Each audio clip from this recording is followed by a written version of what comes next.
Everyone tells you what to do with bananas, but what about other fruit? Hello and welcome to my channel, and welcome back to my kitchen.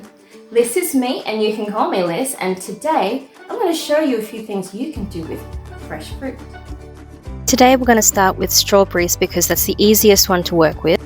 Wash and cut your strawberries. For each cup of strawberries you'll use half a cup of sugar and a teaspoon of lemon juice. Add that to a saucepan on a medium to low heat. There's no need to add extra water because there's plenty of moisture in the strawberries themselves. The strawberries should cover the entire bottom of the pan and only come halfway up the side. It should start to simmer after only a few minutes. The strawberries will start to release their juices as they cook. At most, don't go beyond a medium heat because you don't want to burn anything.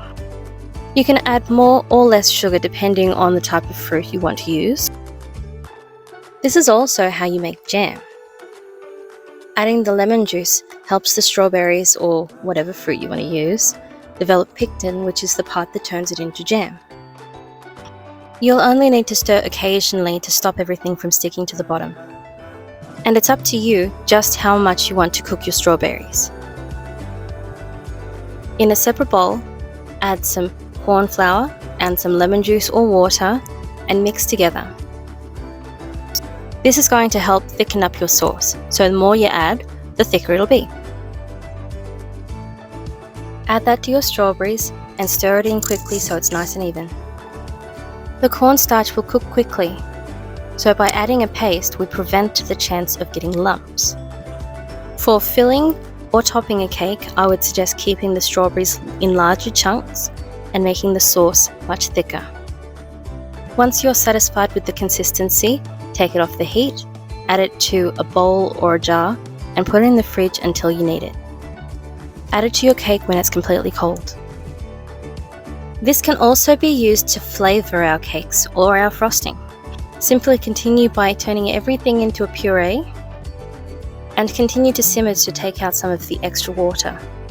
Generally speaking, when using this as a flavouring for something like a cake, you would replace the recommended water content for the recipe with this. And for an even smoother consistency, you can strain it through a cheesecloth. I recommend condensing this down so it's nice and thick so that you have a much stronger flavour. Once you're satisfied, remove it from the heat. Pour your strawberries into a heat-proof jar or bowl and add it to the fridge to cool down. At this point, if you add extra gelatin, you can actually turn it into a jelly. Next, we're going to create a syrup. Add some sugar and some butter to a pan and let it all melt together like a bit of toffee. This will help create an additional base to our syrup. Only use a medium heat and continue moving everything around. Once the sugar and butter have both melted, add some of your strawberries. This is a straight continuation from where we stopped in the last stage. Stir to combine, and we're going to take out even more moisture. The butter and the extra sugar are going to help us make a caramel. This can be used to decorate the top of a cake or even on pancakes. Your syrup will be ready when it's thick enough to create a pathway. Allow it to cool before you use it. These steps can be used with just about any fruit, and you can do just about anything with it.